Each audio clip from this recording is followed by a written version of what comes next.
తమిళ నటుడు ప్రదీప్ రంగనాథన్ తన తొలి చిత్రం 'లవ్ టుడే'తో తమిళంతో పాటు తెలుగు ఆడియన్స్ దగ్గర మంచి మార్కులు కొట్టేసి మంచి క్రేజ్‌ని సంపాదించుకున్నాడు. ప్రస్తుతం 'డ్రాగన్' అనే చిత్రంతో ప్రేక్షకుల ముందుకొచ్చాడు. ఈ చిత్ర కలెక్షన్ వివరాల్లోకెళ్ళబోయే ముందు ఒక చిన్న రిక్వెస్ట్. మన ఛానల్లోని వీడియోస్ చూసి నచ్చితే సబ్స్క్రైబ్ చేసి లైక్ కొట్టి షేర్ చేయండి. ఈ మూవీకి ఉన్న క్రేజ్ దృష్ట్యా తొలి రోజు ఇండియాలో 1000 స్క్రీన్స్‌లో రిలీజ్ చేశారు. అలాగే వరల్డ్ వైడ్‌గా 1500 స్క్రీన్స్‌లో రిలీజ్ చేశారు. ఈ మూవీ తొలి రోజు ఇండియాలో 6.5 కోట్ల నెట్‌ను వసూలు చేసింది. తమిళంలో 5.4 కోట్లు, తెలుగులో 1.1 కోట్లను వసూలు చేసింది.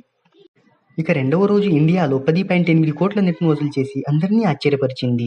దీంట్లో తమిళంలో 9.5 కోట్లు, తెలుగులో 1.75 కోట్లను వసూలు చేసింది. మొదటి రోజుతో పోల్చితే రెండవ రోజు 66.15% ఆక్యుపెన్సీ ఎక్కువైంది.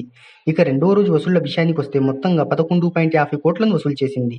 2 రోజుల్లో 18 కోట్ల గ్రాస్‌ను వసూలు చేసింది ఈ చిత్రం. ఈ మూవీ ఇప్పటివరకు 50 కోట్ల గ్రాస్ మార్క్‌ని దాటిందని ట్రేడ్ వర్గాలు వెల్లడించాయి. ఈ మూవీ ఇలాగే హోల్డ్‌ని చూపిస్తే త్వరలోనే 100 కోట్ల క్లబ్‌లో చేరుతుందని అంచనా వేస్తున్నారు.